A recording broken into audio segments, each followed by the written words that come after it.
Bonjour tout le monde, me voici pour le défi numéro 22, celui sur l'enfant, prendre soin de mon enfant intérieur. Donc pour ma part, cette phrase, résonne en moi dans le sens de: «Sois à l'écoute de ton enfant intérieur, prends soin de ton enfant intérieur», voilà. Suis ton instinct et tes intuitions. Je me suis demandé pourquoi pendant des années, j'étais en lutte constante contre moi-même en fait, entre ce que j'avais envie de vivre et ce que je vivais dans la réalité des choses, et je me suis aperçue en fait que ce n'était que la manifestation de mon enfant intérieur qui exprimait son mal-être et son malaise, concernant en fait, le fait que je l'écoute pas.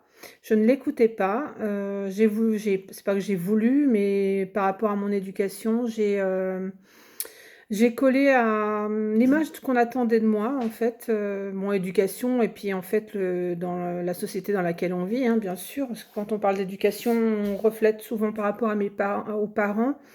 Mais, pour ma part, j'ai rien à redire par rapport à ça. Voilà, on a été, élevés dans une famille aimante. J'ai 4 frères et sœurs, donc nous étions 5, 7 au total avec mes parents, et nous n'avons jamais manqué de rien malgré, certaines situations qui étaient un peu compliquées, surtout pour mes parents.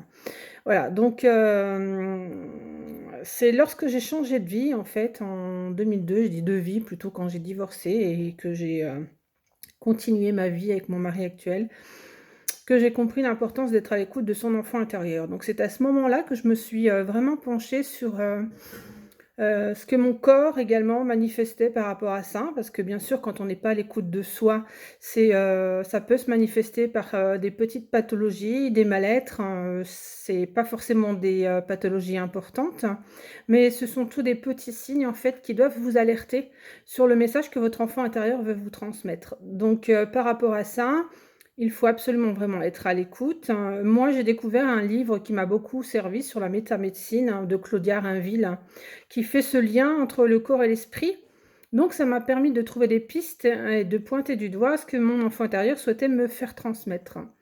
Donc petit à petit, je me suis penchée vraiment sur ça, bon sur, on va dire le ressentiment du moment, et j'ai essayé de comprendre, comment guérir ça ou comment améliorer, mes réactions face à ça. Voilà, donc en fait ça s'est pas fait du jour au lendemain, je le précise, hein, ça m'a pris quand même une dizaine d'années. Je ne veux pas rentrer dans les détails dans cette, vidéo-là, parce que si par exemple vous avez besoin de partager ce que vous vivez ou de comprendre ou mettre peut-être des pistes, si j'en suis capable, si je suis capable de vous aider, n'hésitez surtout pas à venir vers moi. Voilà, quoi dire de plus? Prendre soin de soi, bon, le seul message que je n'écoute pas, moi, par rapport à mon enfant intérieur, c'est, ce problème que j'ai par rapport à mon poids. Voilà, ça revient en récurrence depuis des années, depuis l'âge de 15 ans. Je suis dans une impasse où, voilà, j'ai pas la motivation, ni, quoi que ce soit pour mettre des choses en place, en ce moment et depuis un petit temps. Mais ça, il faut absolument, que je reprenne le taureau par les cornes. Bon, je suis en, comment dire? Avec mon médecin, nous nous sommes penchés sur le sujet, donc on a déjà quelques pistes et quelques solutions. Mais, voilà, c'est pas gagné, mais je vous avouerai que c'est quelque chose que je vis, pas forcément bien. Voilà, donc pour prendre soin de son enfant intérieur, il y a 1000 façons. Il y aura aussi quelques articles, sur mon site internet. Le lien sera sous cette vidéo, et du coup, vous pourrez déjà avoir quelques pistes, hein. N'hésitez pas au besoin de poser vos questions ou d'aller fouiller sur mon site où il y a déjà pas mal de pistes là-dessus, et voilà. Je vous souhaite en tout cas d'être à l'écoute de votre enfant intérieur et de faire tout ce qu'il faut pour enfin le laisser s'épanouir.